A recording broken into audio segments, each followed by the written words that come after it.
আসসালামু আলাইকুম। কেমন আছেন সবাই? আশা করি ভালো আছেন। শামীমাস কিচেনে আপনাদের সকলকে স্বাগতম।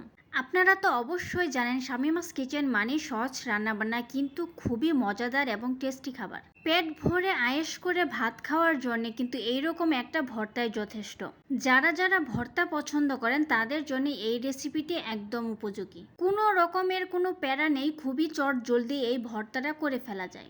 দেখে কি মনে হচ্ছে এটা কি ভর্তা হতে পারে বলেন তো? আলু ভর্তা তো আমরা অনেকে অনেক রকম ভাবে খেয়ে থাকি, কিন্তু এইভাবে আলু ভর্তা কে কে খেয়েছেন অবশ্যই জানাবেন। এইভাবে যদি আলু ভর্তা খেয়ে না থাকেন তাহলে আমার ভিডিওটি দেখে এখনই বাসায় তৈরি করে নিন।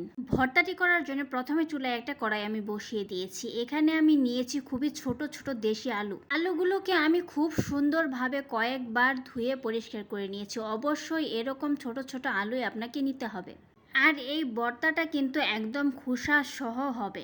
এখন এখানে দিয়ে দিচ্ছি পরিমাণ মতো পানি। পানিটা এইভাবে দিবেন যাতে আলুটা ভালোভাবে সেদ্ধ হয়ে যায় এবং পানিটাও না থাকে। সামান্য একটু লবণ এখানে আমি দিয়ে দিচ্ছি যাতে খুব তাড়াতাড়ি সেদ্ধ হয়ে যায়। এখন ঢাকনা দিয়ে ঢেকে এইটাকে আমি সেদ্ধ করে নেব। আলুগুলা থেকে কিন্তু পানি একদমই কমে এসেছে, দেখতেই পাচ্ছেন। এখানে কিন্তু খুব বেশি পানি নেই, নিচে একদম সামান্য কিছু পরিমাণ পানি আছে। এখন এই পানিটাকেও আমি নেড়ে চেড়ে শুকিয়ে নিচ্ছি। একটা আলু তুলে আমি আপনাদের দেখাচ্ছি যে এটা কিরকম সিদ্ধ হয়েছে। হাত দিয়ে চাপ দিলেই কিন্তু আলুটা সুন্দরভাবে গলে আসছে। আলুটা কিন্তু একদম পারফেক্টলি সিদ্ধ হয়েছে এবং আলু থেকে পানিটাও একদম শুকিয়ে গেছে। এখন এইখানে দিয়ে দিচ্ছি খুবই সামান্য পরিমাণ রান্নার তেল। তেলটা দিয়ে খুব ভালোভাবে নেড়ে চেড়ে মিশিয়ে নিতে হবে এবং এই তেলের ভিতরে আলুটাকে ভেজে নিতে হবে। এখন চুলার আঁচটা একদম মিডিয়ামে রেখে এই আলুটাকে কিছুক্ষণ সময় ভেজে নিতে হবে। আলুগুলোকে এইভাবে ভাজতে হবে যেন আলুর খোসাগুলো একদম কুচকে যায় বা নেতিয়ে যায়। আমি আপনাদের কিছু আলু এখানে তুলে দেখাচ্ছি, দেখেন আলুর খোসাগুলো কেমন কুচকে গেছে। আলুগুলো আমার ভেজে নেওয়া হয়ে গেছে। এখন এইটাকে নামিয়ে ঠান্ডা করে আমি ভর্তাটা করে নিব।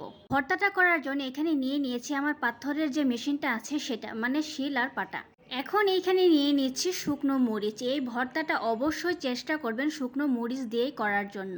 দিয়ে দিচ্ছি স্বাদ মতো লবণ। অবশ্যই ঝালটা আপনারা আপনাদের পছন্দ অনুযায়ী দিবেন। এখন এই শুকনো মরিচগুলোকে খুব সুন্দরভাবে পিষে নিতে হবে যেন একটু দানা দানা না থাকে, খুব সুন্দর স্মুথ একটা গুঁড়া হয়ে যায়। মরিচগুলা গুঁড়া করা হয়ে গেলে এখন এখানে দিয়ে দিচ্ছি আলু। একটু আগে যে আলুগুলো আমি সিদ্ধ করে ভেজে রেখেছিলাম সেই আলুগুলো এখানে দিয়ে দিচ্ছি। আলুগুলা যেই না পাথরের মেশিনের নিচে পড়ছে সাথে সাথে কিন্তু একদম গলে যাচ্ছে। একদমই কোনো প্রেসার ক্রিয়েট করতে হচ্ছে না, আলুগুলো কিন্তু খুব সুন্দরভাবে সিদ্ধ হয়েছে।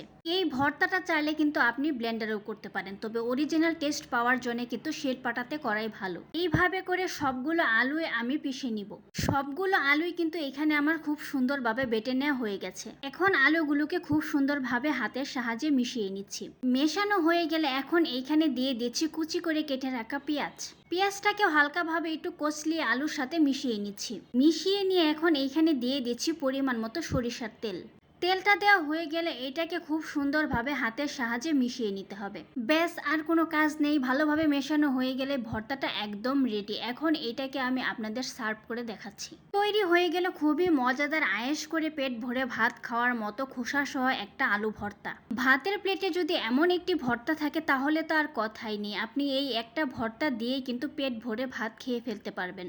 এইভাবে খোসা সহ যদি কখনো আলু ভর্তা করে খেয়ে না থাকেন তাহলে আমার সম্পূর্ণ ভিডিওটি দেখে একবার করে দেখেন। আমি 100% গ্যারান্টি দিয়ে বলছি আপনি এই ভর্তাটার প্রেমে পড়ে যাবেন আর বারবার এটাই খেতে চাইবেন। ভিডিওটি সম্পূর্ণ দেখার জন্য ধন্যবাদ। ভিডিওটি যদি ভালো লেগে থাকে লাইক কমেন্ট শেয়ার দিয়ে পাশে থাকবেন। এইরকম নতুন নতুন ভিডিও পেতে আমার ফেসবুক পেজটি ফলো দিয়ে রাখেন। যদি ইউটিউব চ্যানেল থেকে দেখে থাকেন তাহলে চ্যানেলটি সাবস্ক্রাইব করে পাশে থাকা বেল আইকনটি অন করে দিন। ধন্যবাদ।